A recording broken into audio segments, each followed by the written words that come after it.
celebrating and showcasing extraordinary people who are doing incredible things to make our world a better place. This is Close Up Television. I'm your host, Jim Masters, and thanks for joining us. On today's episode, we celebrate Agnes Chau.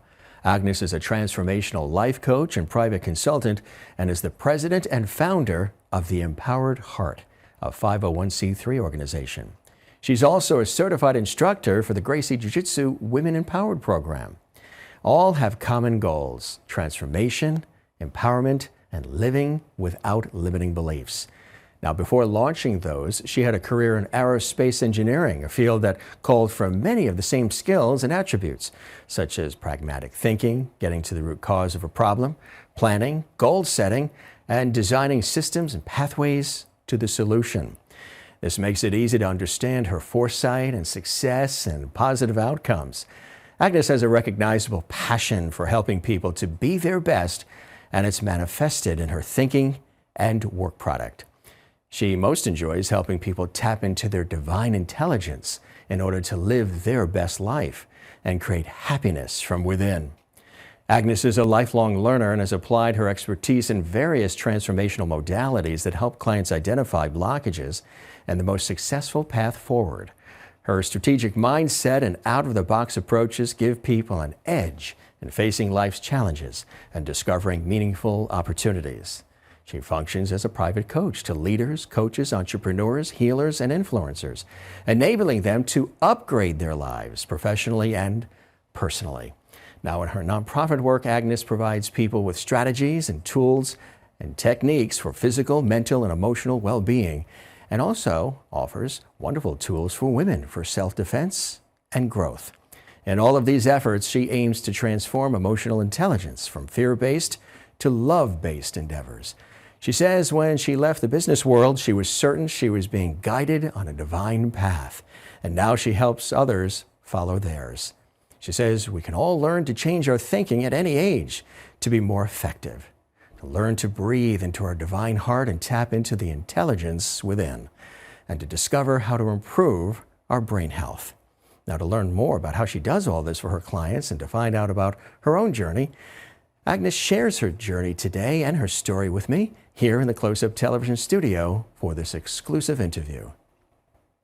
Agnes, thanks so much for stopping by here at the studio here on the East Coast, flying across the country to join us at Close-Up Television. It's a pleasure to have you here. Thank you, Jim. I'm grateful to be here. We did the radio shows together, and the radio shows on Close-Up Radio, our radio division.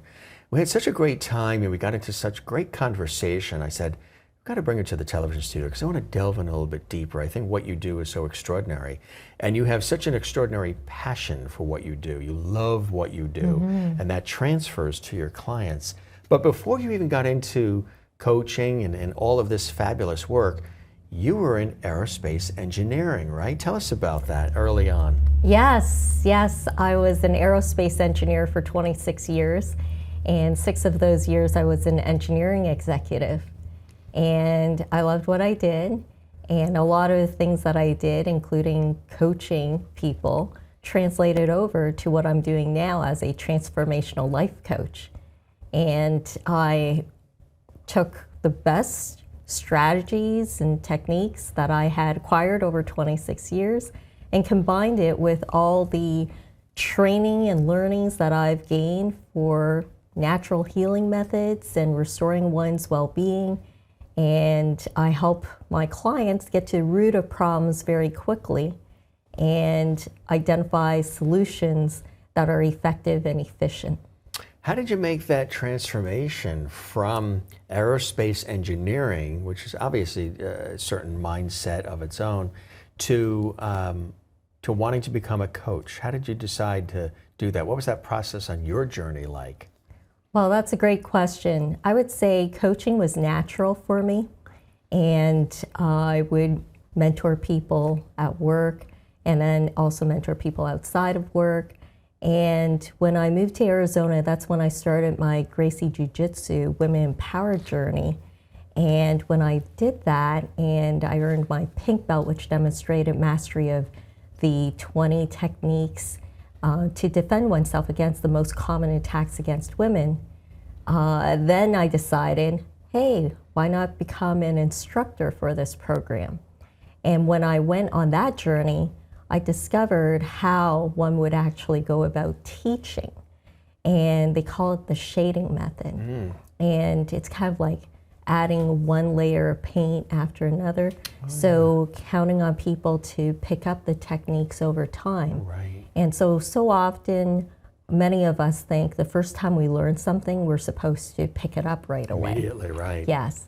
And when we teach it, we teach the what, the how, the why, and then the solo demos. And we expect people to pick it up after seeing those techniques at least 4 times and after practicing it over 100 times. So how this translates is that joy of teaching was also present, and the effective methods for teaching and coaching people, that also translated over. I was going to say, the similarities and the skill sets transferring over to the coaching sort of in a neat fashion. What are some other similarities that transferred over for you as well? Well, I will tell you that as an aerospace engineer, I love to get to the root of problems. Yeah. And a lot of times we were under pressure to get to the root of problems very quickly. So I worked on the Joint Strike Fighter program for over 10 years of my career. Wow. And during that time, I led some very large teams to get to root of problems very quickly. So now I like to help my clients get to the root of their problems very quickly. And so these skills are absolutely transferable. And not only do we have to get to root of problems very quickly, we need to identify solutions quickly. And so as an aerospace engineer, I would lead teams of people to get to those solutions quickly because time was of the essence. And so now I translate those skills over to helping my clients get to root of problems and solutions quickly. A large part of your work also centers on and is focused on the brain. Let's talk about that. Is there a way to really access the subconscious? Absolutely. So one of the most effective ways is through muscle testing. And when we are kinesthetically and emotionally connected to our thinking and feelings, then a muscle test is a quick way to determine messages from the subconscious mind. Wow, that's amazing. So when you're working with somebody, how does that process work? It almost sounds like an MRI of some sort, but not really. But how does it actually work? So first, I actually like to have them breathe into their hearts to connect with the divine intelligence within themselves. Yeah. That's connected with divine source. Right. And when we can connect with our divine hearts, that will guide us on the most effective and efficient methods forward. Now, I'm a lifelong learner, so I've learned a lot of different modalities, and I have a lot of tools in my treasure chest. And as much as I may like certain tools, the fact is that it's not about me, it's about what is most effective for the client. And so I create the sacred space for their wisdom to be revealed. And by connecting with their divine hearts, that guides us on what we need to address first. And then if I do a Psych K facilitation, then that's when muscle testing would come into play. We don't always have to do muscle testing. A lot of times when I have people breathe into their hearts, they'll know what the messages are and what comes to the forefront. Right. And sometimes it's an image, sometimes it's a memory, sometimes it's an inner knowing, and we go from there. Tell us about, you mentioned the Psych K. That's fascinating. What is that about? Yes, so Psych K, Psych-K, it's a spiritual process with often physical and mental and emotional benefits. And it's one of the fastest ways I know to reprogram the subconscious mind. Wow. So now the subconscious mind is super powerful. It operates at 40 million bits per second, while our conscious mind is operating at 40 bits per second. And our subconscious mind has been recording everything since we were in our mother's womb. And a lot of the programs are old and outdated. And there's certain connections that it's made that don't really fit in anymore. So it's important to surface any limiting beliefs that we may have. Right. And then through our conscious mind, come up with new goal statements and new positive intentions. And so with respect to Psych K, that's the quick way to overcome limiting beliefs. And it's done through various body movements and postures to bring one to a whole brain state. That's fascinating, really, really is. Are we able to reprogram the subconscious mind? Is that something that is beneficial to do and something that can be done? Absolutely. And it's important to do so. It's kind of like, we like to upgrade our iPhones and smartphones, and sometimes it's not even getting a new phone, it's really upgrading the operating system. Right. And in many ways, that's what we're doing when we reprogram our subconscious mind or upgrade our subconscious programming. And it's really upgrading our human operating system. And really... Like a reboot. Exactly. It's like rebooting your computer. Exactly. We're rebooting our computer, which is us. Exactly. And there's an inherent understanding there that at the fundamental level, we are well. And so now it's about restoring our well-being. Yeah. Because so often we've picked up programs from TV, from society, right. Peer culture, groups, exactly. And family and friends. Exactly. And, others. And so a lot of that programming is negative, unfortunately.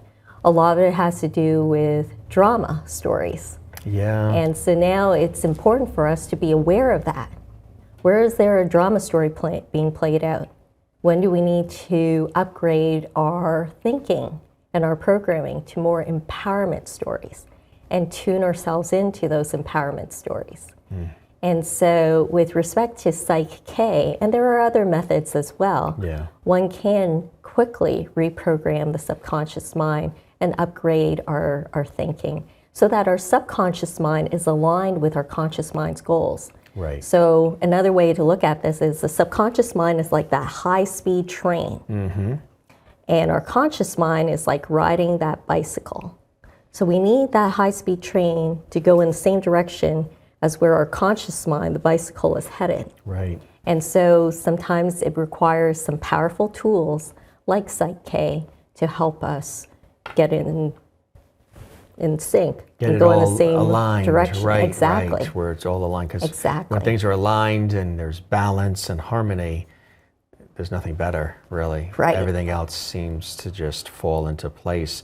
That leads me to the thinking about the importance of brain health. Yes. And I know there's various brain health initiatives that you embark on. Yes. Tell us about that and how you help people sort of achieve that overall brain health that maybe at the time they come to chat with you and see you or whatever it may be, they're not exactly exhibiting optimal brain health. Right, right. So for today, I like to keep it like super simple. Right. And I'll talk about employing the 5 senses for brain health. And so if you think about energy, everything is energy. Yeah. And that means everything vibrates.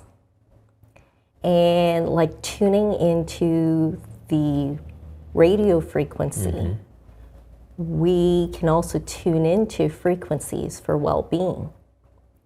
So if we think about what we eat, and it's important to eat high vibrational frequency foods like fruits and vegetables. Yeah. So that helps us tune into frequencies of well-being. Listening to music. Yeah. There's a lot of sound healing music, including solfeggio frequencies, binaural beats, and you can pretty much find a sound healing music for any condition. I don't smoke, but I tell people that music for me is like my cigarette. It gives me the same, whatever somebody says about a cigarette. For me, it's fantastic. It's my go-to when things are crazy and stressful and nutty. I go to, and I trace that back to childhood. I always went to having music around because it was always on in our house. Holidays, other times music was always, filling the house. So I take it back to childhood. But what happens when I'm listening to, and a lot of it is instrumental. Because the instruments, certain sounds of the instruments will take over, and I want it to sweep me away. I want it to be more powerful than me, and just I hand over control to it and do what you want to do. And believe it or not, I will do. Sometimes I'll lay in the bed and I'll have that music on, and I will go in and out of like the consciousness. Like I'll sleep, but then I'll wake up when maybe I hear an instrument, and then I'll go back to sleep.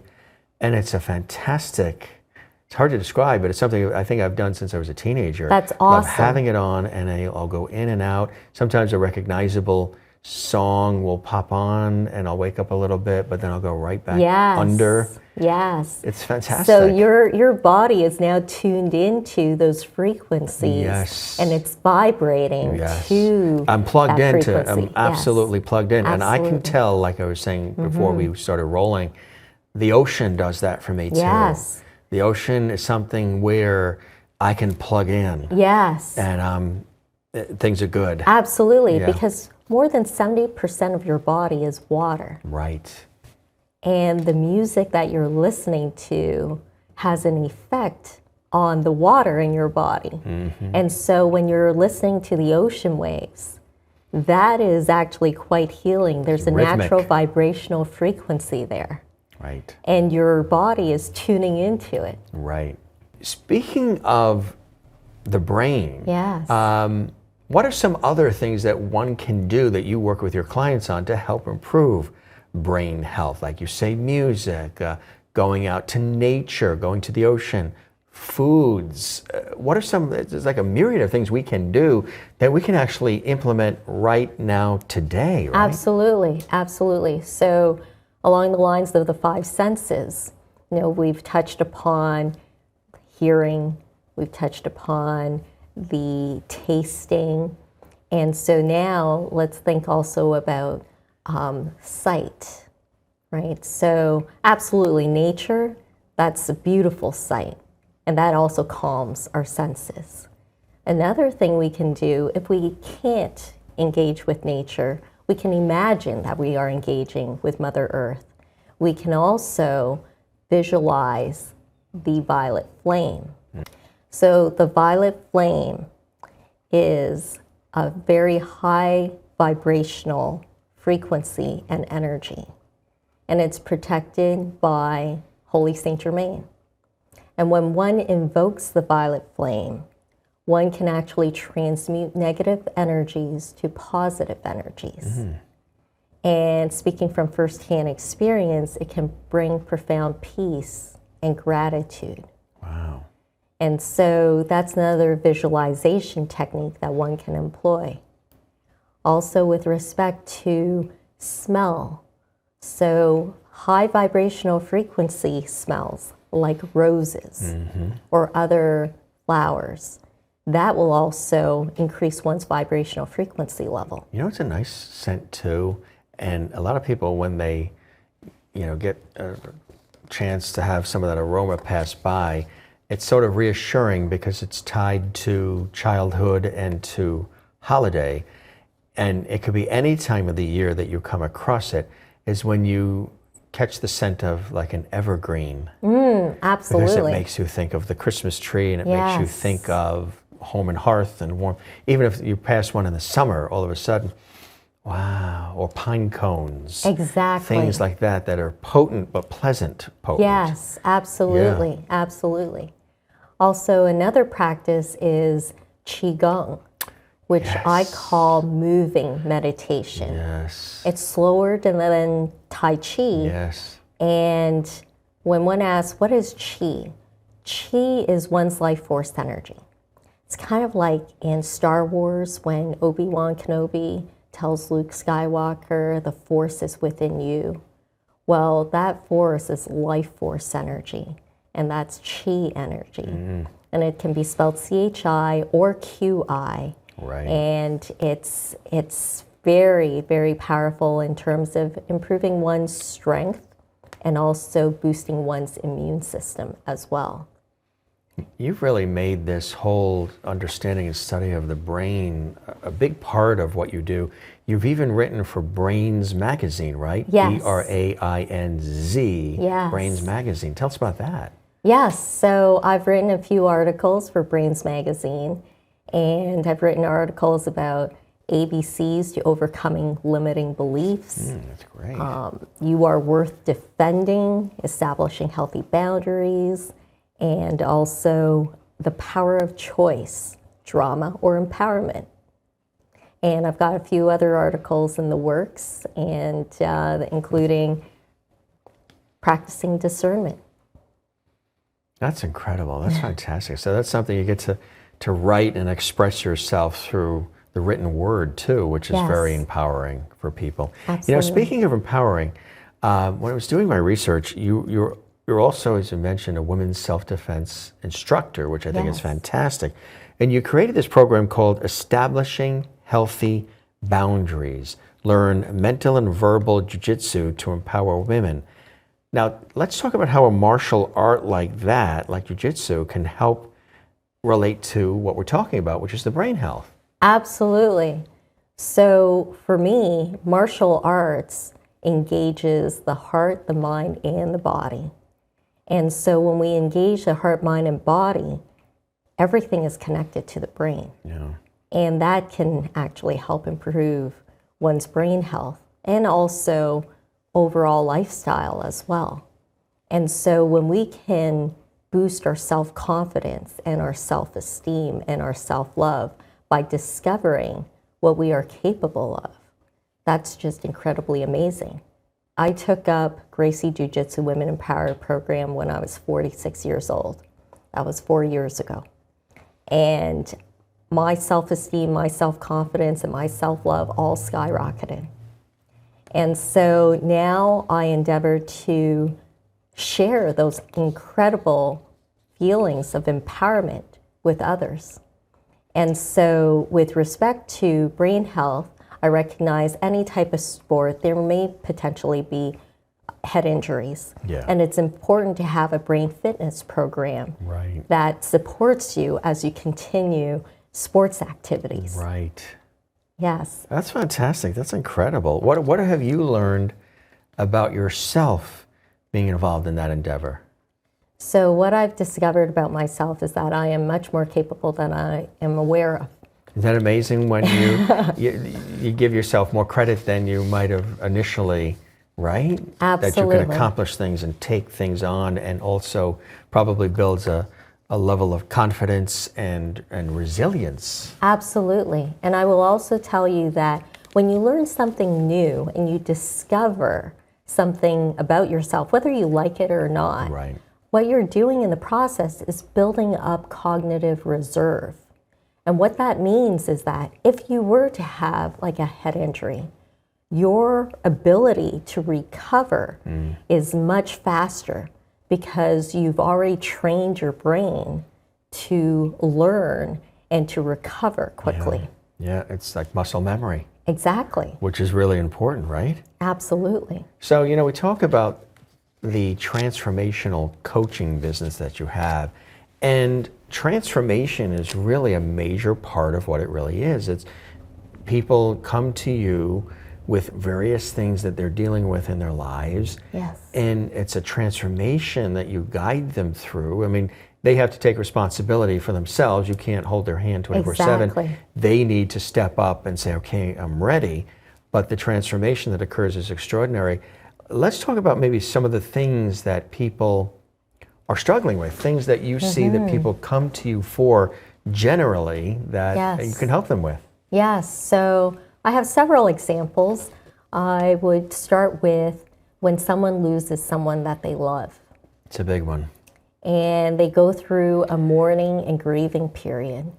And that's very natural. Yeah. However, when that mourning and grieving period lasts a little too long, then it's time to consider how one can move forward in their lives.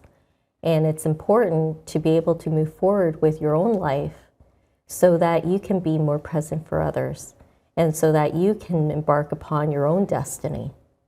And so I've helped people with that whole process, transforming the sadness and grief into kindness through Qigong exercises, as well as helping someone who experienced the loss of their son through suicide. And so when their son had taken his own life, there was a hole that they physically felt in their heart area.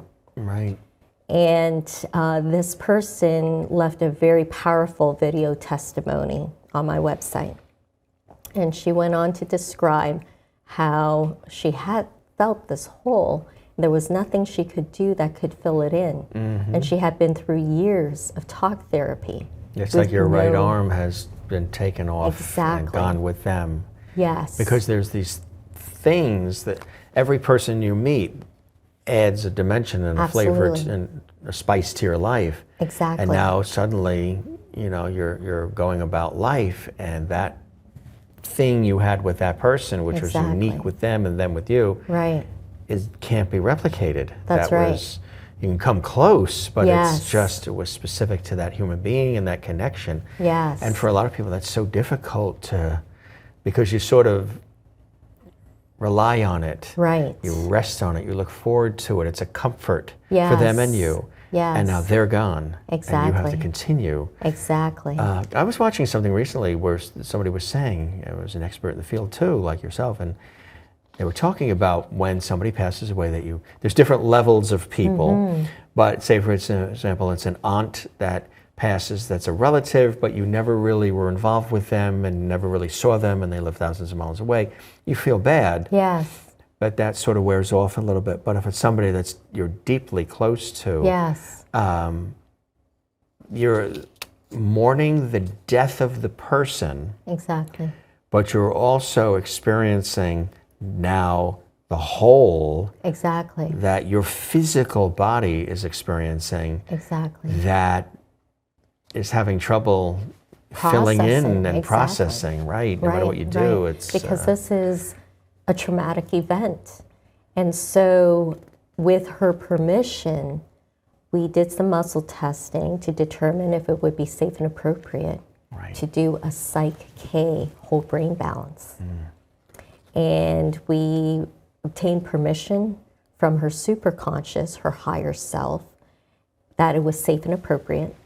And then we obtained commitment from the subconscious mind on which whole brain balance or posture. And within a matter of minutes, she felt that hole filling in with light. Wow. And a few weeks later, she called me up and she said, "You transformed my life." She said, that hole was filled in with light. And she said that even how she operates on a day-to-day basis is different. Completely different now. And she's more aware of her actions. And she also looks at the trees in different ways now. The colors are more vivid for her. Yeah. And so that really touched me. And she felt it was important enough to share her message through a video testimony, hoping that it will help others as well. That is so beautiful, and it's so important when people do that. And I love stories like that where somebody experiences something and then they pay it forward because they're very relatable. Yes. They understand what that other person's going through, whether the person is talking about moments of joy and triumph or tragedy and loss. Yes. Even I'm sure for you in your own personal life, there's things you've gone through that you've experienced where you've had to tap into some of your own teachings to be able to get through Exactly. some of the things that life throws at us that we can't even script or predict. Absolutely, absolutely. I mean, I'd like to share one example since we were also talking about brain health. Right.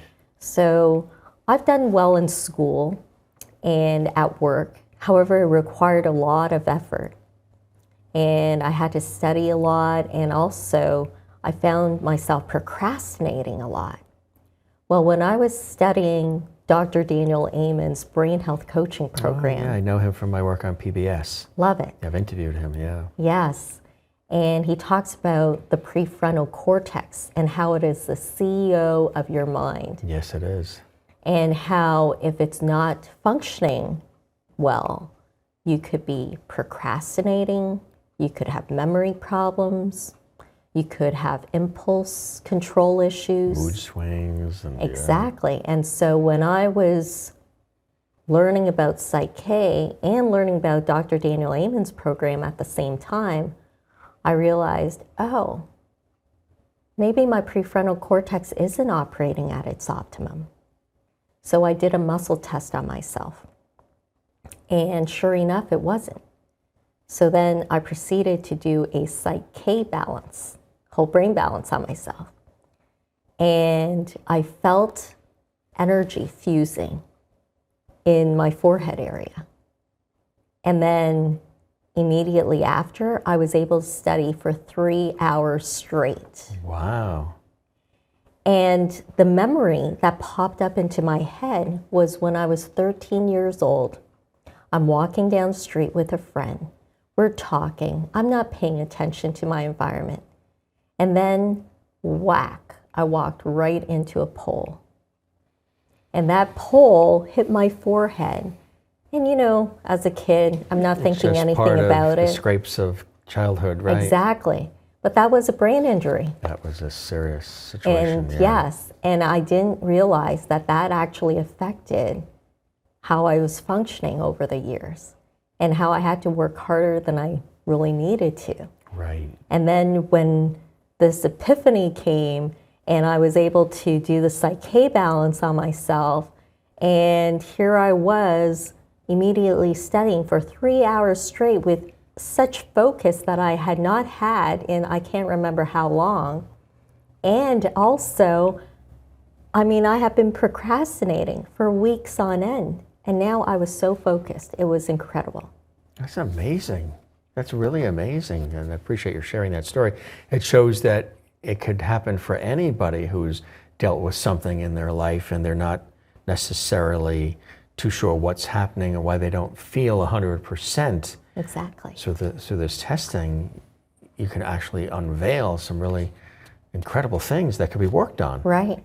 So the folks I mentioned in the introduction a little bit, you work with other coaches and entrepreneurs, and tell us about some of the folks that you actually work with. Yes, I work with a lot of different people from all walks of life.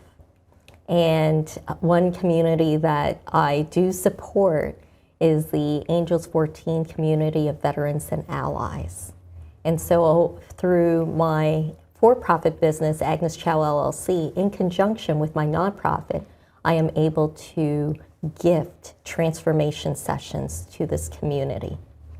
That's fantastic. And I mentioned in the introduction too, the Empowered Heart is the charity, the nonprofit. That's fantastic that you have both, that you can pull from both as well. The other thing too is, you know, everybody has a toolbox that they can pull from as well. And many of the tools that you use in the practice are quite intriguing, but they're also can be described as revolutionary.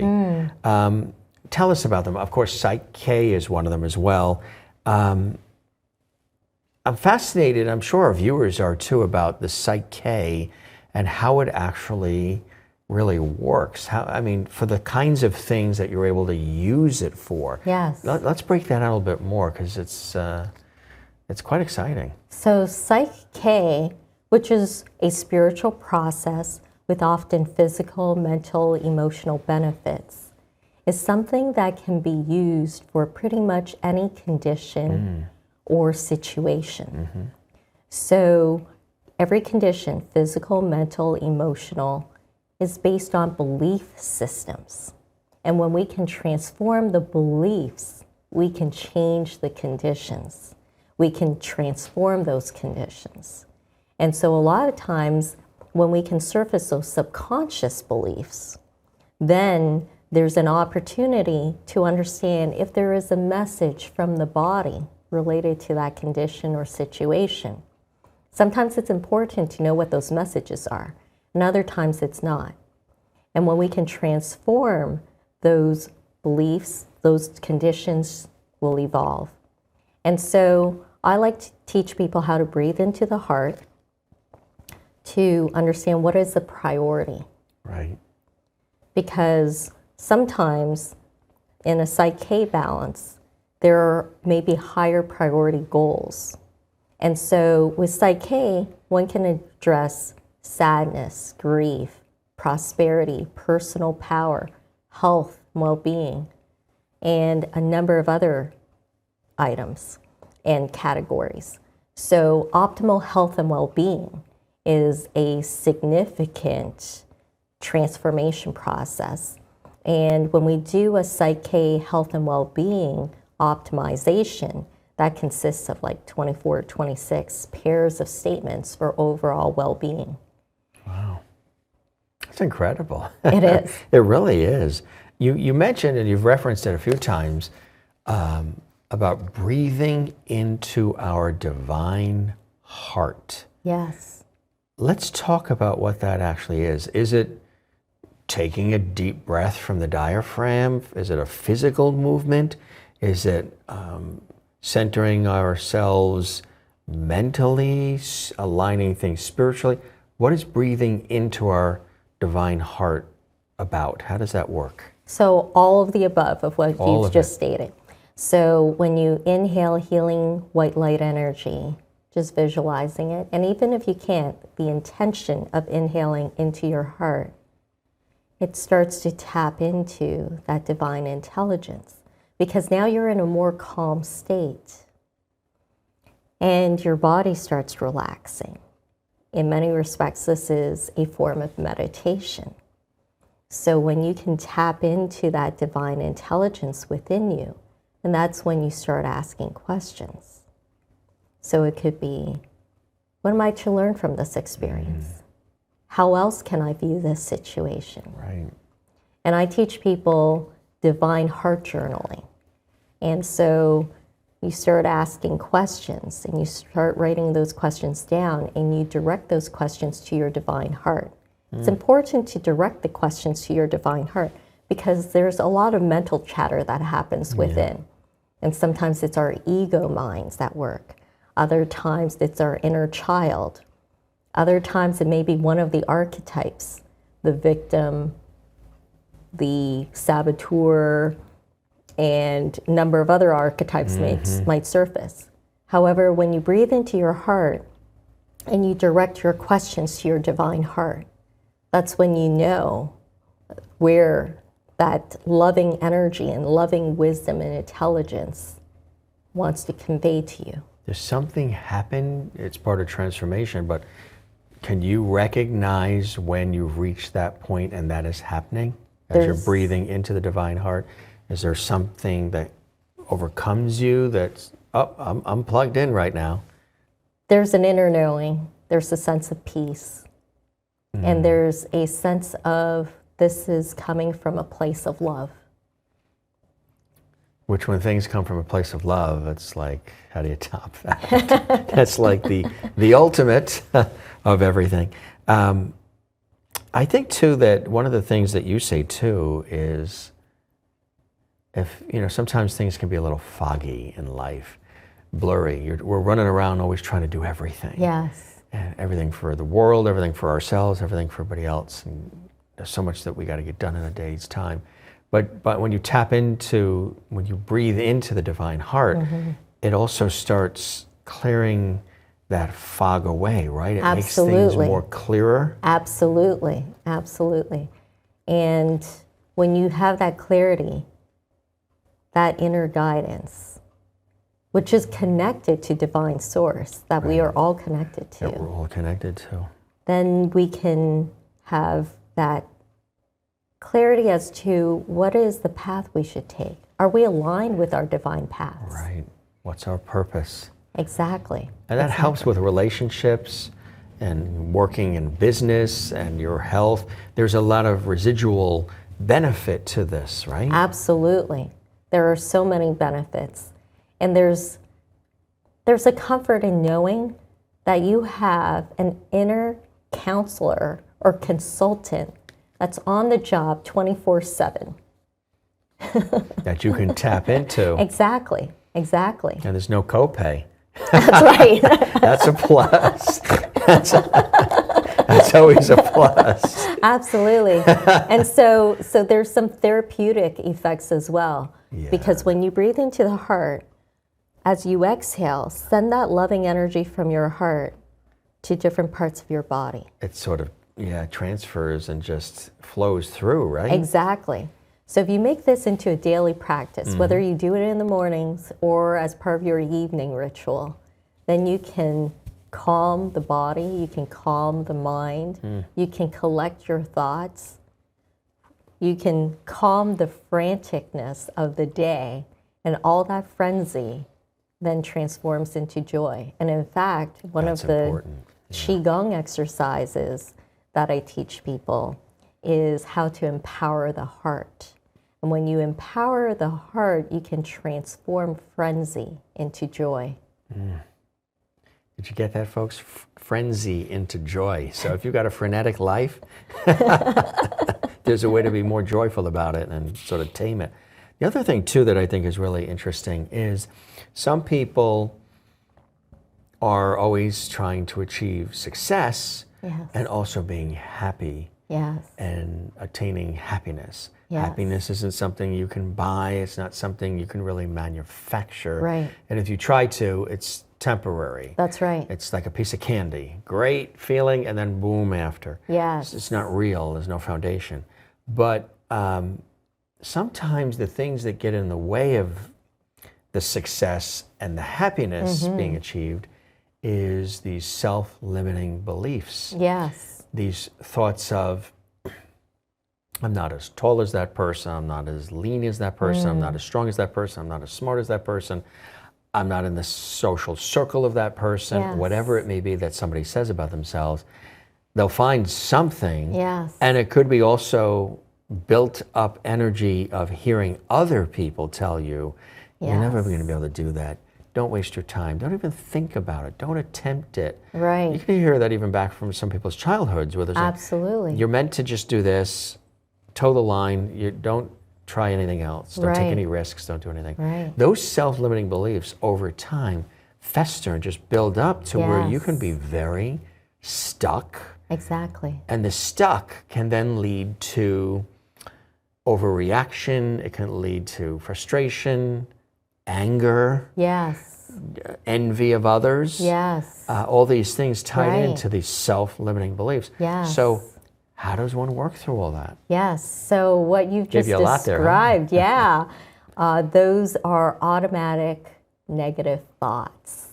The ants that pop up in our minds, those intrusive, pesky thoughts that don't really serve us.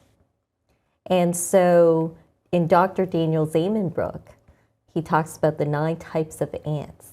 So I'll share a few with you now. And how I address them would be, 1, awareness that there's an automatic negative thought. And then there's a questioning the beliefs that are associated with those thoughts. And I like to use the 5 W's and 1 H: who, what, where, when, why, how. And so one of the questions is also, where did this originate from? Who else is affected by this limiting thought? And what secondary gains do I have by having this limiting thought? So these are powerful questions. And then the third is to challenge your beliefs and to ask, well, what are some transmutation questions Right. Can I stomp on this ant? Some people don't like to stomp on ants. So if that's the case, then how can you transform that into an automatic nurturing thought? From negative to positive, Exactly, right? Yeah. exactly. So as an example, the comparing oneself to others, that's a less than ant. Okay. Social media, that's something that's new in our realm, sort of brings that whole new experience in where a lot of people are doing that. They're seeing what other people are doing or what other people are saying that they're doing, whether they're really doing it or not, projecting. Right. And they're home festering saying, well, how come they get to do that and I don't? Right. So that's a whole other thing that's come into play. Yes. So a transmutation question to ask is, what is my authentic self? How do I bring forth my authentic self? And when I ask that question, then I follow up with, am I aligned with my divine path? What baby steps or what actions can I take to align with my divine path to bring forth my authentic self? You know, there are other things that you do. There's other tools that you use to help people sort of achieve the wellness that they really want. I mean, people want to be well. Right. And you sort of give people ideas about that, which it really makes it easier for people to understand and achieve the wisdom that's required as well. There's exercise, there's diet, there's medication, there's all these different things. Tell us about some of that. Yes. So one of my favorite tools to use is Tong-Ren tapping. Tongren tapping. Tong-Ren translates to copper man. And we're all conductors. And so with respect to Tong-Ren tapping, it's been found to be more powerful than acupuncture. And Tom Tam up in Massachusetts revived this 5,000-year-old technique. And the reason why I believe it's more powerful than acupuncture is because it's not only addressing the physical body, it's also addressing the psychological, the mental, the emotional bodies as well. Often when we have physical ailments, there's a message from the body. Right. And it's a message from the mental and emotional bodies to say, let it go. And often when we have those symptoms, we're feeling like, oh, let me address the symptom versus getting to the root of the problem. Right. Exactly. So if we can understand what the root of the problem is, then the symptom will actually go away. Other times, it's important to have a powerful tool like Tong-Ren tapping, where you use an acupuncture figurine, magnetic hammer, and you're tapping on the acupuncture points. And when I do it, I like to connect with divine source. And I also like to say a little prayer to ensure that everything that we are to do is in the benefit of our highest good. And then I start tapping the points.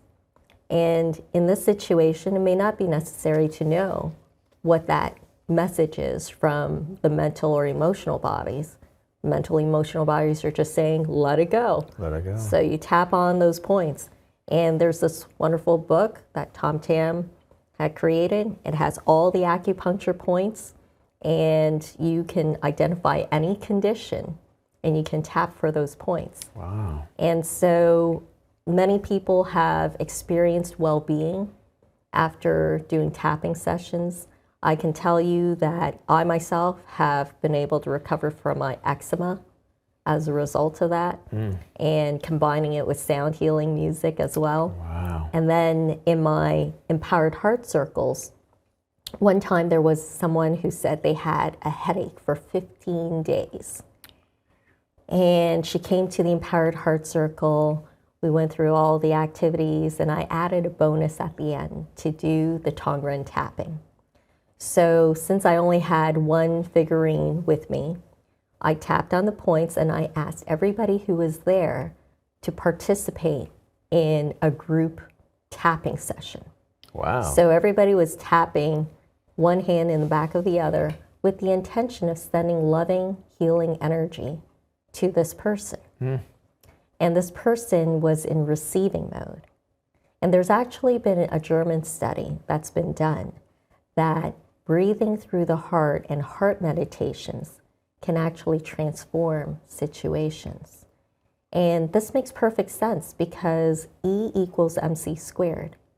So when you're sending light and love energy, you can actually transform the material conditions. And so when everyone participated in that tapping session, she immediately felt some relief. And then the next day, she told me that the headache was completely gone. That's incredible, huh? Yes. That's extraordinary to hear something like that. Now, does this also tie into something called the Empowered Heart Circle? Tell us what that is. Yes. So the Empowered Heart Circle are community events that I host.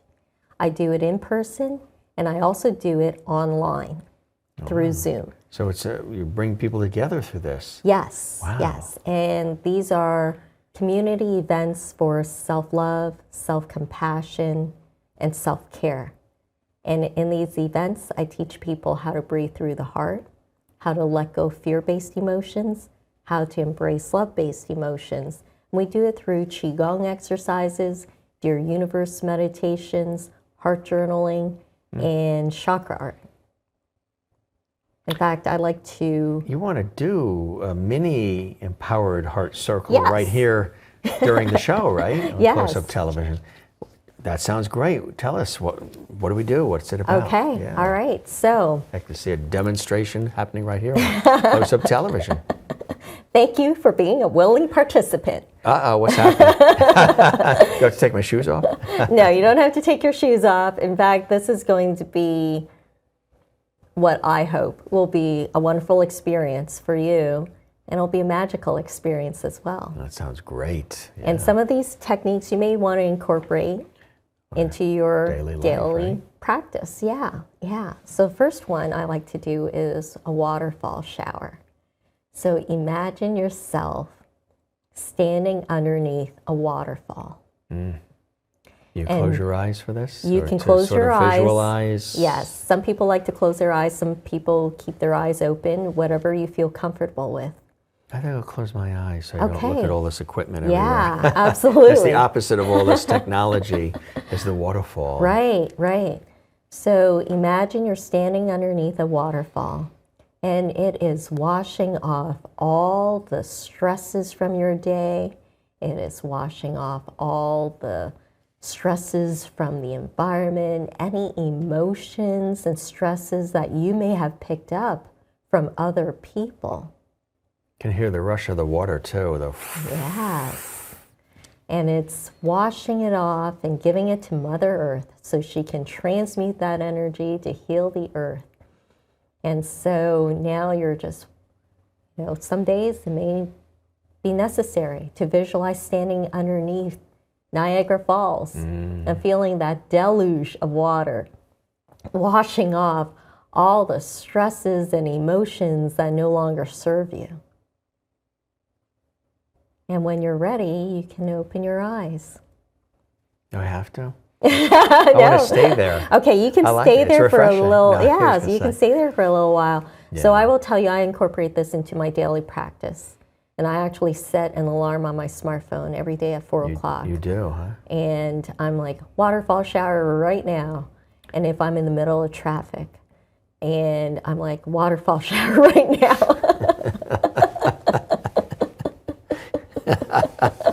Do you do that in the supermarket line too? I do that too. The lady in front of you is like, what? But it does. It's the way the water comes over like a Niagara Falls, like you say, the way it just rushes over, the crash of it, the sound of it, the power of the force. Yes. And just, it's like a therapeutic cleansing of sorts. Yes, exactly. In a way. Exactly. And now we can do a invocation of the violet flame. And so the violet flame is very powerful. That's what we were talking about, yeah. Yes, It's and incredible. being able to transmute negative energies to positive energies. So we ask Holy Saint Germain to help us invoke the violet flame. And this can be invoked for any condition or situation, and it can help transform those conditions and situations. And this is because the color violet is of the highest frequency in the visible light spectrum. And so when it has high vibrational frequency and energies, it can transmute those negative energies to positive energies. And so I like to say, I am a being of violet fire. I am the purity divine source desires.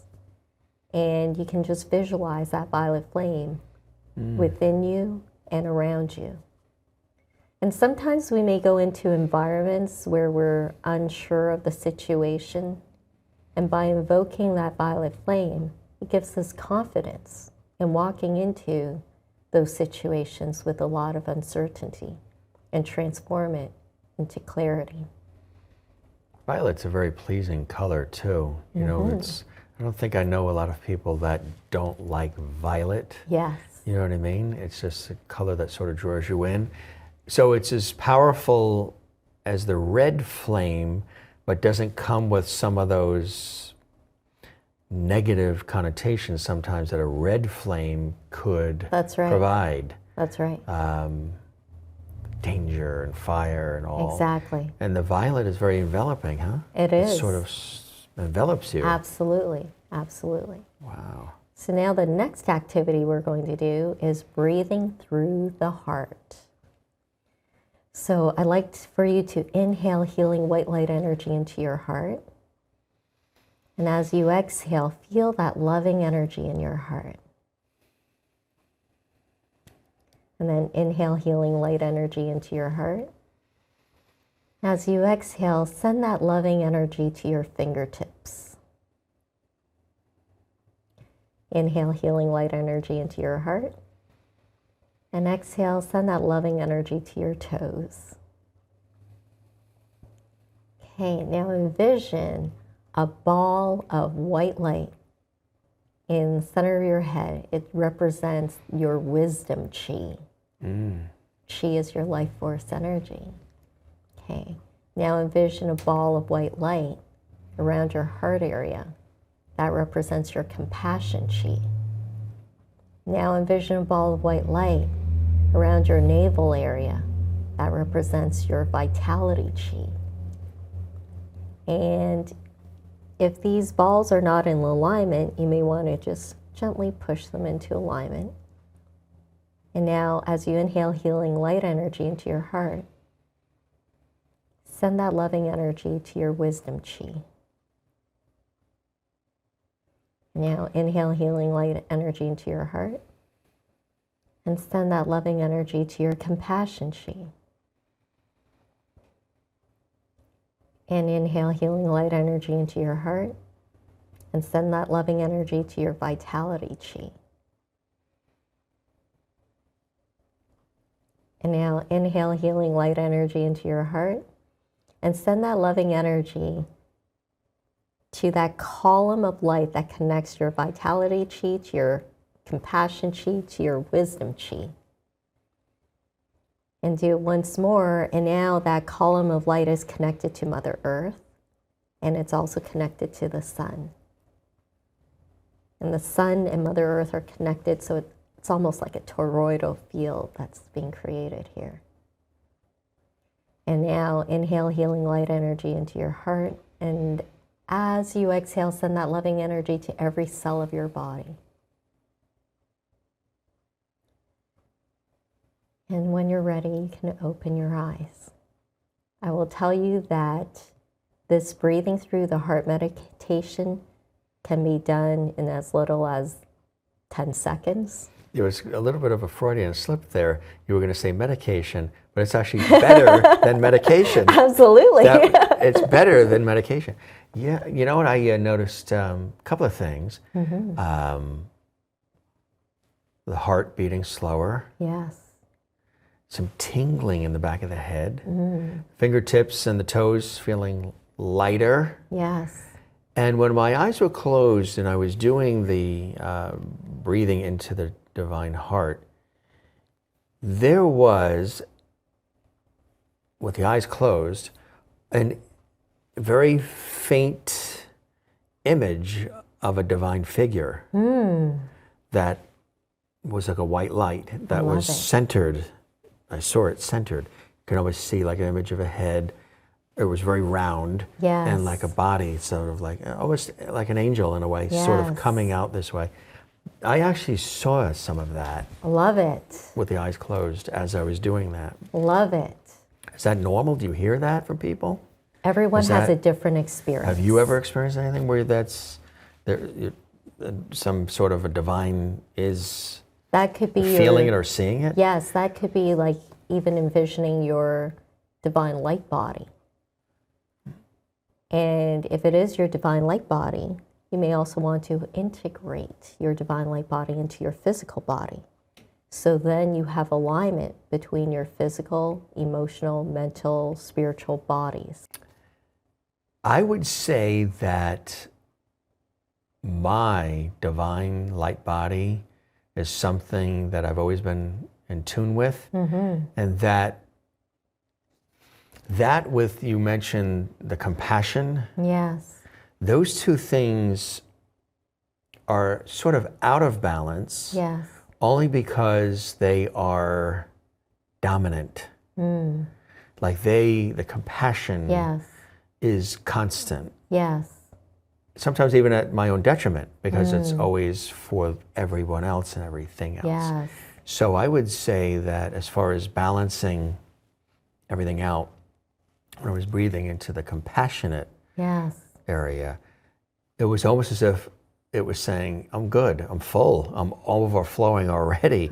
Take that and move that over to vitality or to some other areas, because the compassionate section is bursting. You can even take some of ours and move it around.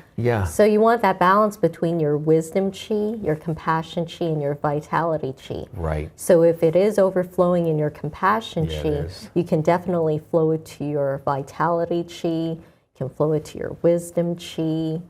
And I also like to press this point on the wrist here. And it's just at the base of the palm, and it's just in between the base of the palm and this bone here. It's kind of like a little divot. Right, you feel it. Okay, that's your P6 point. That's to fully integrate and align across all your bodies, hearts, minds, spirit, for full congruency. And I like to press on both points. On both sides, One of the things that I think, I was talking about the compassion, is levity. I'm very big about levity. I'm very big about finding humor in the nuttiness and craziness of life. Absolutely. And trying to find ways to put smiles on everybody else's faces.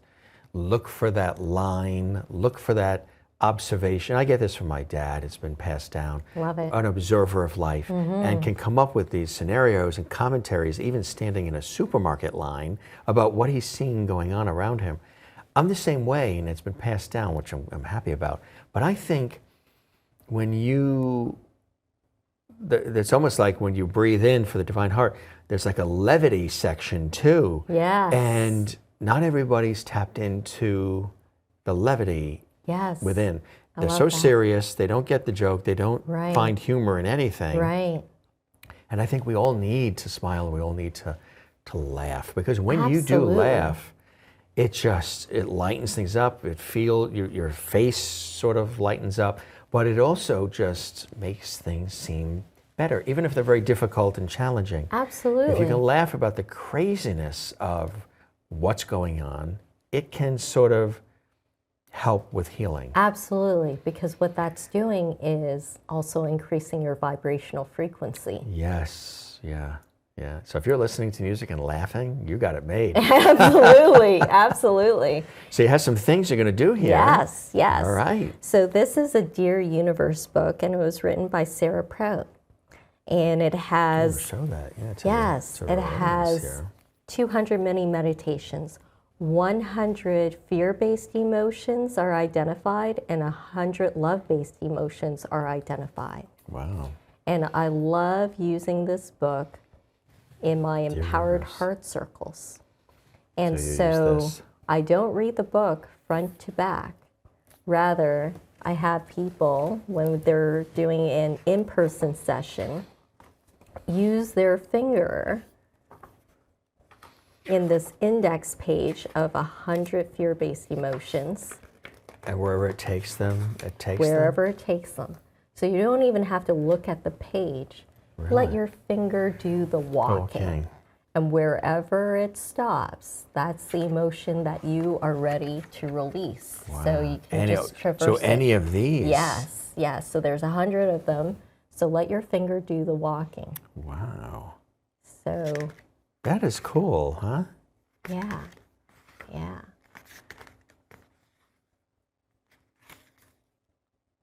And when I do online sessions, What if there's several? What if you're one, like... one at a time. Yeah, one what at if a time. you're- So when I do online sessions with people, I ask them to shout out a number that resonates with them. This one is... Betrayed is sticking. Okay, This one's sticking. okay. I mean, gee, I want the whole book. There's a lot. So, Betrayed is sticking. yes, yes. Yeah. So, And that's tying into the compassion. yes, yes. And that the compassion has always been there for everything and everyone. Mm-hmm. And sometimes it's taken advantage of, sometimes it's drained, sometimes it's milked, sometimes the response you get is not equaling what your hope the response would be Yes. after sharing the empathy, the kindness, and the compassion. Yes. And feeling betrayed, like, wow, you just got taken advantage of there, you just got Right. used, Right. you did all of that and there was Yes. no thank you or appreciation or anything. It's just Yes. like, then it becomes expected and then you Yes. become, well, maybe I'm not going to just deliver and say yes and just jump and run. Yes. I had to learn how to put the oxygen mask on me first before wanting to help the other person in the airplane. Yes. Yes. Took a while to learn that you have to do that. Absolutely. That came first for some reason. Okay, so it sounds like you're ready to let go of this fear-based emotion. So I'm going to read from this remember section, and then I'll ask you to read the Dear Universe meditation out loud. So remember, true colors are always exposed. This situation is the universe doing your soulful housekeeping on your behalf. Allow the universe to help heal your heart and remind you that there is a beautiful purpose in this painful experience. It might not make sense right now, but it will in time. So this reminds me that we are all spiritual beings having a human experience. And there are always growth opportunities. And I say with every challenge, it's an opportunity in disguise. Right. And it's a matter of realizing what that opportunity is. Okay, if you would like to read the Dear Universe meditation. All right, we'll grab our little cheat readers here. I have those. There it is. Yeah, right? They're kind of cool, huh? I should have worn them the whole shoot. Dear Universe, may I release any feelings of negativity from my body and my heart, and now forgive the past and put it behind me, and I move into a future of honesty, integrity, and joy. So be it, so it is. Okay, now inhale and exhale through your nose 3 times with the final exhale through the mouth to release this energy.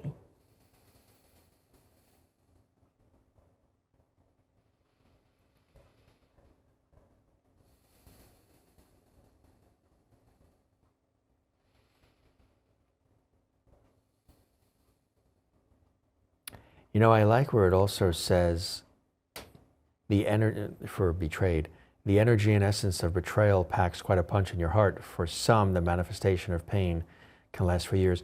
If you have been double-crossed, cheated on, taken for a ride, or led down the garden path, just remember that in time you may see it as a blessing in disguise. Right. Right. For some reason it went Like there. reframing. And things. that could change, right? Like at That's another right.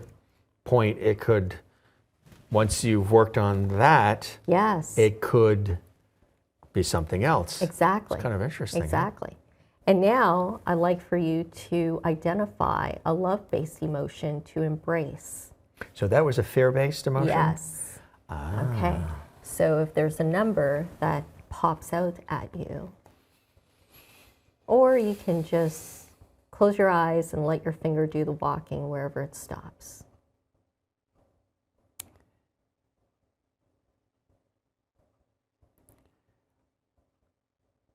It's funny because all of these are fantastic, but it took me right to the G's.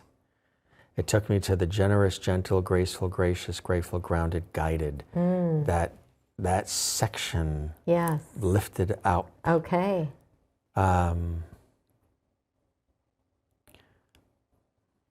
definitely grateful and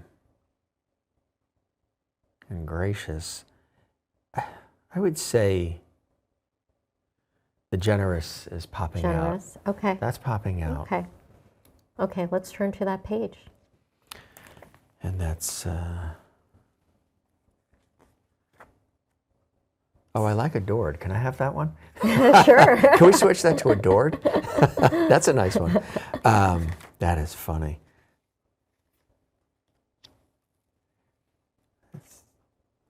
This is really fantastic text you have here. It's wonderful. Looking at free. I'm not sure about that one yet, but generous, yes, generous. Okay. So remember. Does that sound self-centered to say generous? Not at all. See, that's what I do. I'll look at that like, oh, well, maybe I shouldn't say generous because people will be like, well, who does he think he is? He thinks he's generous. Yeah, he is, but you're embracing it. Right. And when you embrace it, then others will benefit. So Instead of questioning it. Exactly. Like the mask situation, like saying, oh, gee, you know, when I hear when I hear the flight attendant say, put the mask on you first before helping others, Yes. I was not raised that way. We were raised to help thy fellow man, to help thy neighbor. Yes. And then, you know, if it's your birthday and it's your cake, Yes. I want to slice the cake out for everybody else first before I get my slice. And they actually have to tell me, even though I'm no longer a child, Yes. no, the first slice is supposed to be yours. Yes, because you But are it feels worthy. selfish. It feels selfish. Isn't that weird? As it feels like, I'll have mine. Did you get yours? Yeah. I have your understand. slice. It's my Yeah. party, Yeah. my cake. I want you to have your slices, and then I'll quietly eat mine. So the But shift that doesn't help in you, thinking. really, right? Exactly. It doesn't help you to wait to No. eat your slice on your day, No. because when are you going to ever eat your slice? And This is your exactly. day. And if you have your slice first, then you'll be a happy camper and you can bring lots of love and joy to everybody else there. And then it sort of triggers them to feel comfortable to now have their slice and start eating it. Absolutely. Right. Absolutely. I've come to realize that over time of self-exploration. Yes. And when you put on that oxygen mask first for yourself. It's not greedy or selfish, No, right? because then now you can help everybody else. Then you have the oxygen to help others. Exactly. Otherwise, you're going to pass out and nobody's being helped. The whole thing is, right, exactly. Okay, generous. Remember, if you have a generous heart, you will live an empowered life filled with meaning and purpose. Spend time observing others who are generous, and not just with their money. Spend time watching others who are generous with their listening skills, empathy, and levels of presence, and be inspired to be more generous with your own listening skills, empathy, and presence. And if you would like to read the Dear Universe. That describes you too. You're Thank you. definitely one of these types of individuals Dear universe, may I activate the essence of generosity in every area of my life. I remember that being generous with my heart will attract more abundance, or me to be able to support more people in need. So be it, so it is. Okay, now I will have you inhale and exhale through your nose 3 times, and final exhale to release any resistance to embracing this energy of loving generosity.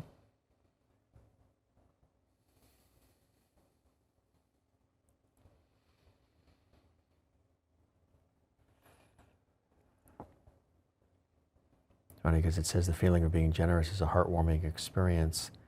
It really is. Absolutely. It's cool stuff here. So this is a wonderful tool Exercise, that and I've combined it with breathing. Right. Because the physicality of it exactly is just as important as just reading the words. Exactly. That's really cool stuff. Okay. And also I like to do Dear Universe journaling.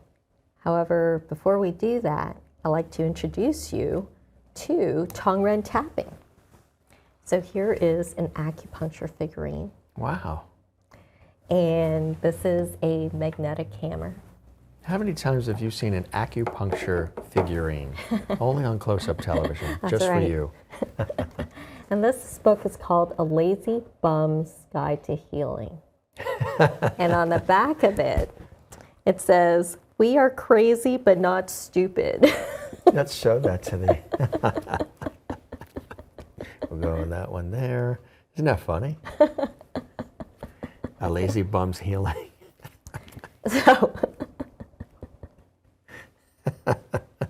So when we were talking, You've got a lot in your bag of tricks. How you doing today? Exactly.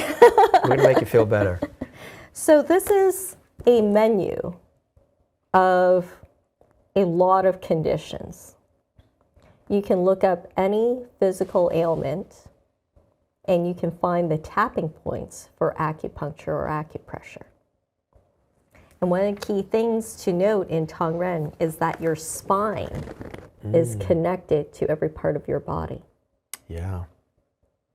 And so one of the things that I teach with respect to brain fitness is that we associate it with the sense of touch. Yes.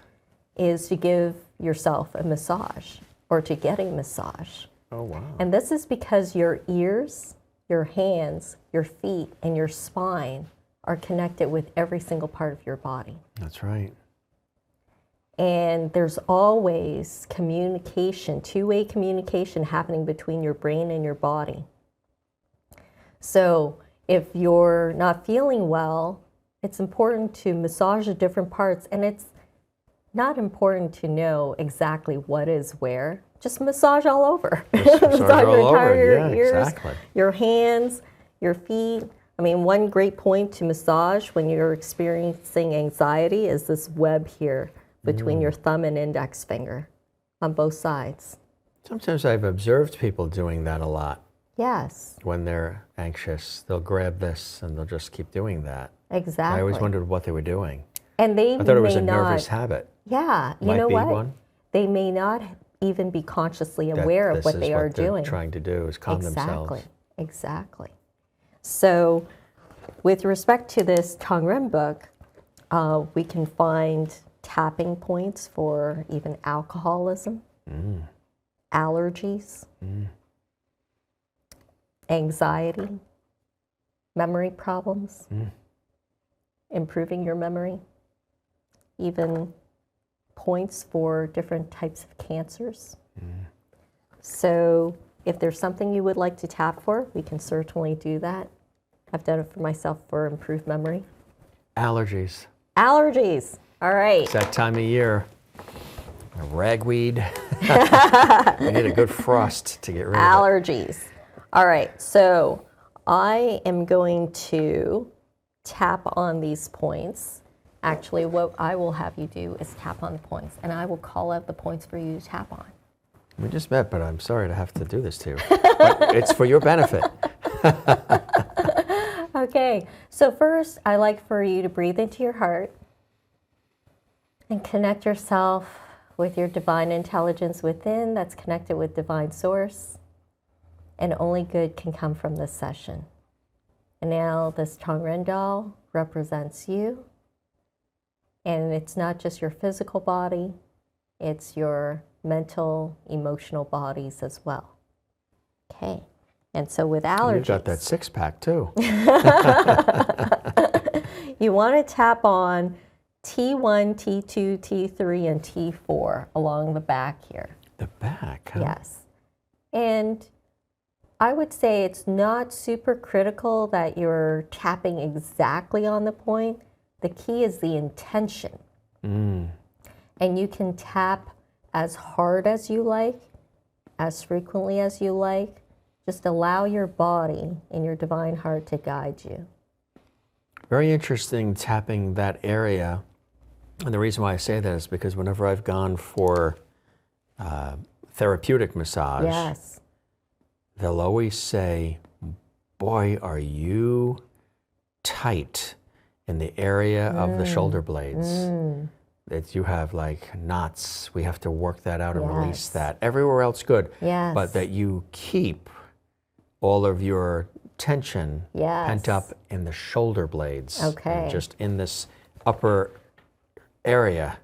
We may want which to is take where a look where later. the allergies, you know, Yes. tied to that. Yes. And there may be another message from the body for you that we can look up later. Very cool. Okay. Something, I didn't realize that area. Yeah. So I would say tap harder.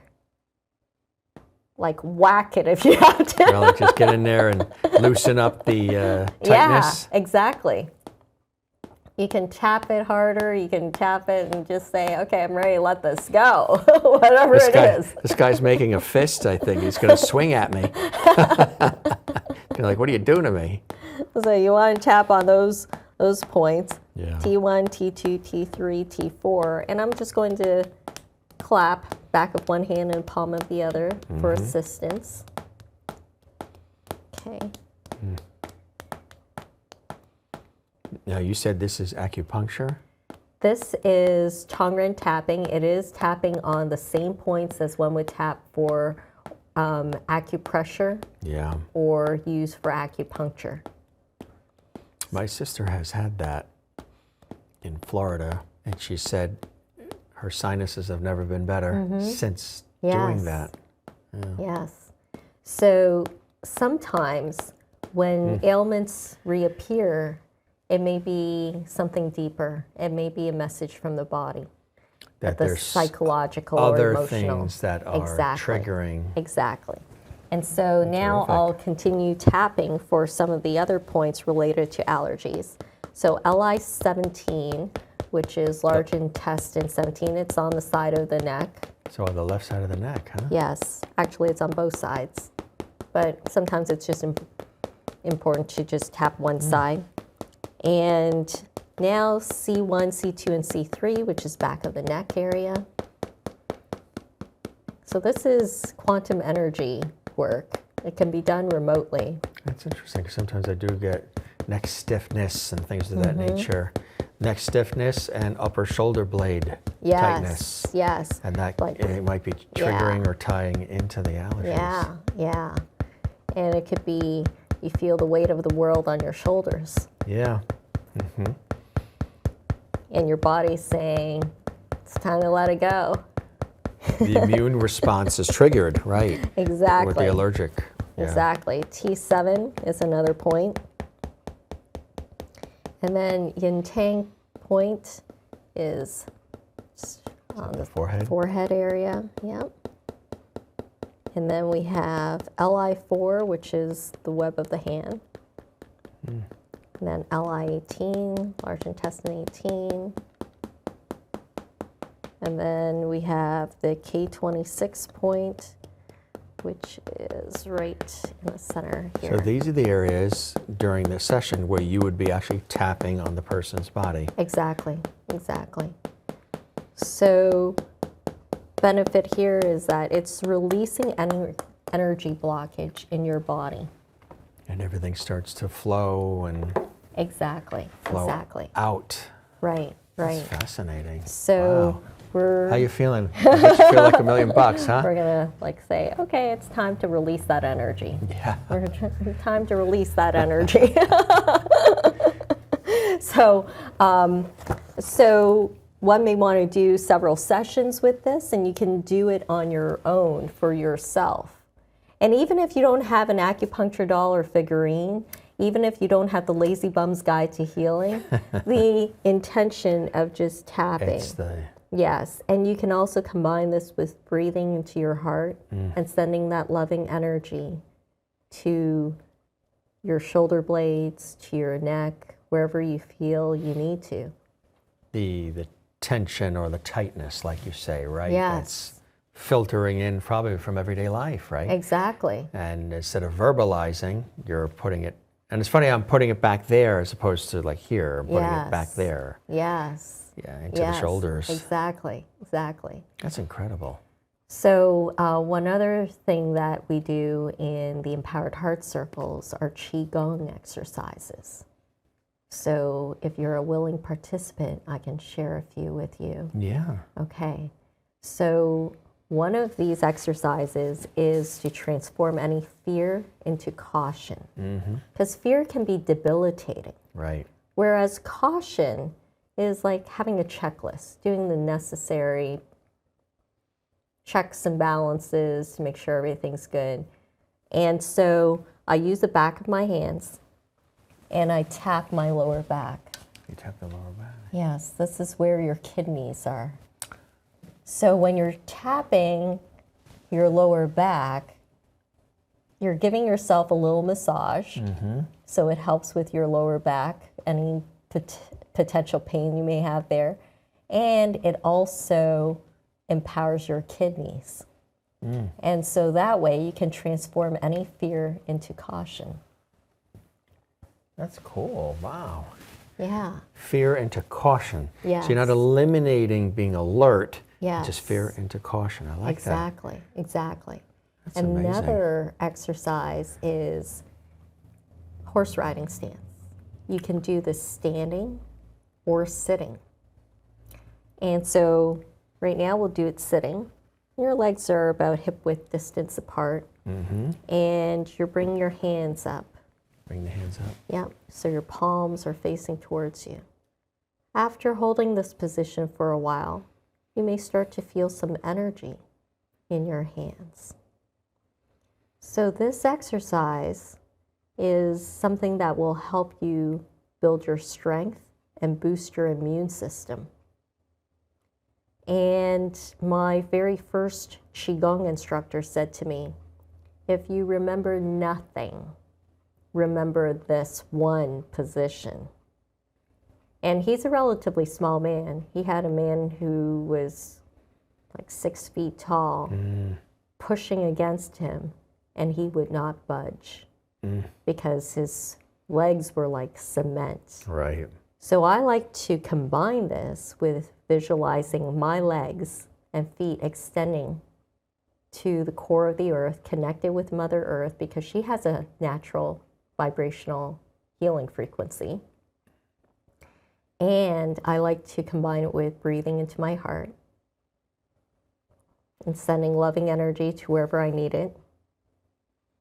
And this in and of itself is a meditation. It is. And then you can get fancy and you can start playing with that energy. Which you see in Qigong, yeah. I call this Jedi training. You're like developing your life force energy, your chi. Yeah. Which is probably tied to why I like the rhythm of the tide of the ocean. Absolutely. It's got that rhythmic, sort of predictable, just constant.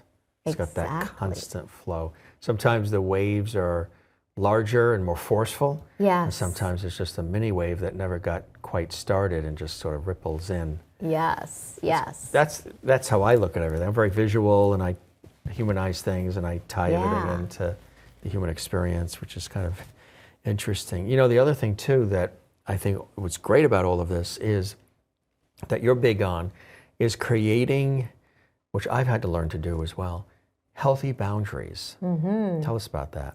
Yes, so establishing healthy boundaries. Is it okay if I put all these down? Because I feel Sure, like they yeah. may be distracting right now. Thanks for joining us, sir. Your check will be in the mail. I hope he's not union. He's expensive. So, okay. Healthy And boundaries. healthy boundaries. Okay, so establishing healthy boundaries, which is super important for physical, mental, emotional, and spiritual well-being. And I have developed a 1-hour program on learning verbal, mental Jiu-Jitsu to defend oneself against potential attacks from strangers, non-strangers, ourselves, and energy vampires. Wow. So I've delivered this online, and I've also delivered it to a sorority. Wow. And it's been super helpful to a number of people. And so while I say it's important to learn a martial art to defend yourself against physical attacks, especially for women, Yeah. because studies show that 1 in 3 women may be attacked in their lifetimes. And more than 80% of those attacks may come from someone they know. Someone they love and care about. And Exactly. So it's important to understand what the strategies are of strangers when they attack, as well as strategies of non-strangers. So in stranger attack scenarios, there are 4 phases: identify an unsuspecting target. So it's important to be aware of our environment, to make eye contact with people. right. And then phase 2 is subdue and isolate the target. No matter what, don't go. They want to pull you into an alley or into a van, don't go. And then phase 3 is control and exhaust the target. And phase 4 is to carry out the assault. Now, in the Gracie Jiu-Jitsu Women Empowered program, we teach defensive strategies against all 4 phases of those attacks. Now, in non-stranger attack scenarios, it begins with intrusion, then desensitization, then isolation, and then carrying out the assault.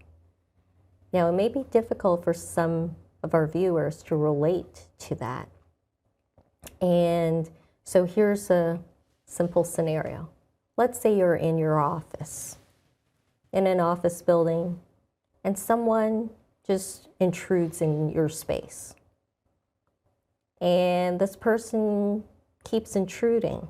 And after a while, you're desensitized to it because you think, oh, it's just this person's personality. I don't want to raise any issues because I don't want to have to confront the person.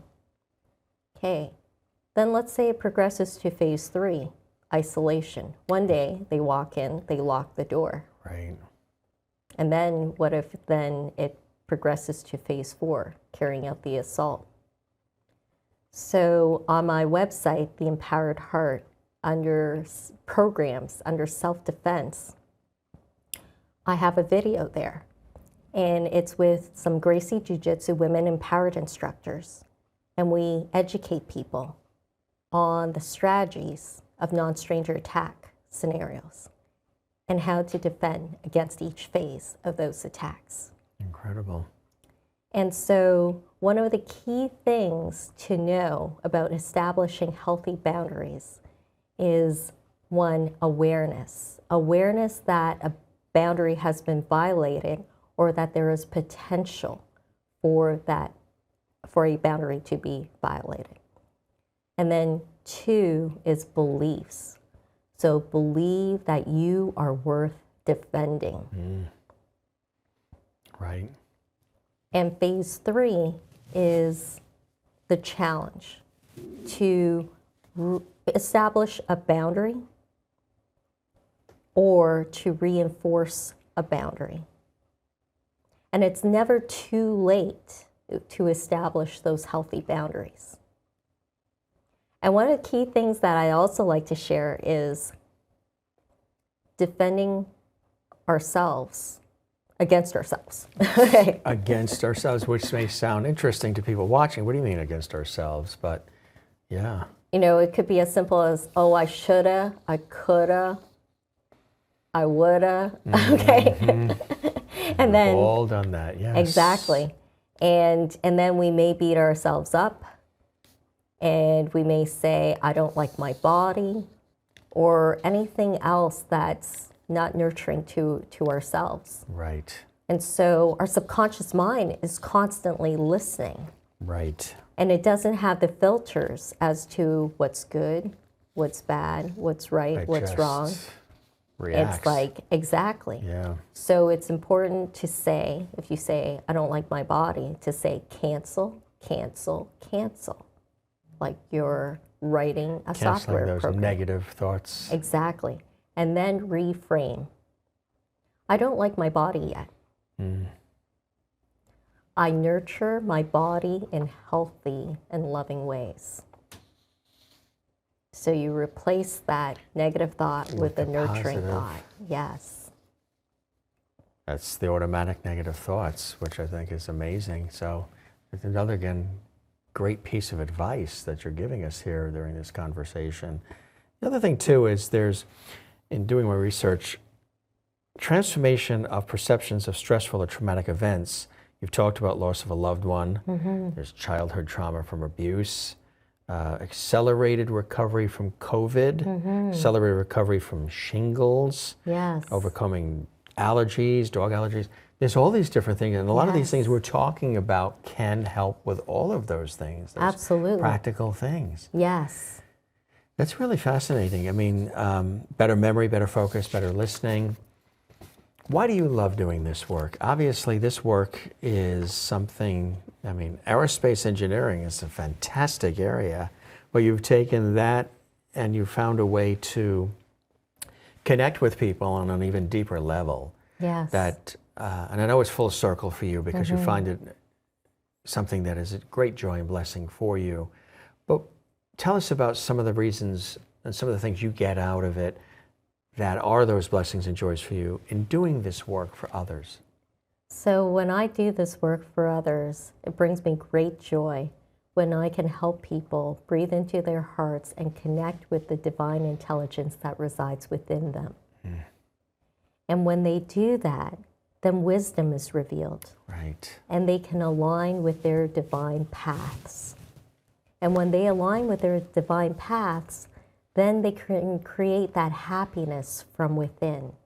And when they create the happiness from within, and they're aligned with their divine paths, then their inner world and their external world all start to mesh and align. And that's a beautiful thing. Oh, yeah. And so I myself have done a lot of inner work. And what I've discovered is that that happiness does come from within. And when someone wants to restore their well-being, sometimes they just need a little assistance to tune into those frequencies for well-being. And all the tools that I have are to assist with that. However, we should never be over-reliant on any given tool. Right. And when we breathe into our hearts, then we can connect with that divine intelligence that will guide us on who we are to work with, who we are to connect with, we are ourselves. And we can ask questions like, who am I? What am I? What am I to learn from this experience? What is my growth opportunity here? And when we do divine heart journaling and we start writing down whatever comes to mind, it's important to do that and not question it. Because after I've done my divine heart journaling, I would review what I've written and I would realize that there's a higher intelligence at work because it's not how I normally write. Right. It's like there's been a interception there, Absolutely. intervention. Absolutely. Divine intervention. I will tell you that when I worked in the corporate world, a lot of times I had external successes, but internally, I was not necessarily happy. Feeling it, right. Right. However, doing the inner work and creating that happiness from within, now I find joy in everything I do. And so my inner world and my external world are aligned. And I know that I'm on my divine path, and I would love to help others align with theirs.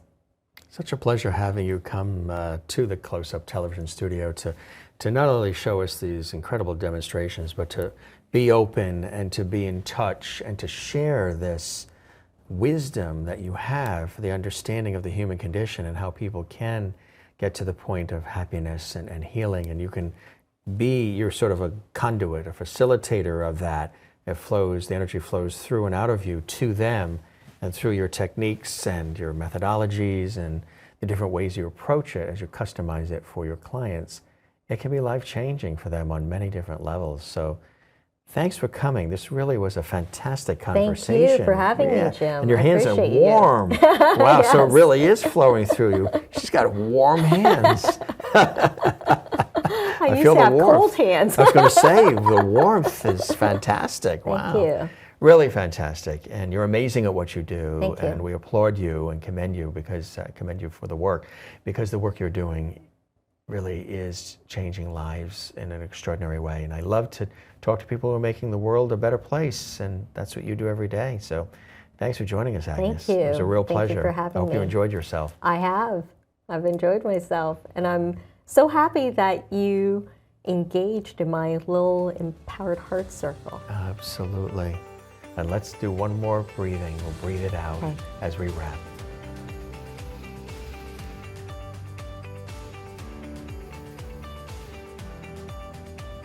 Perfect. Thanks, Agnes. It was a pleasure. Thank you, Jim. Pleasure was mine.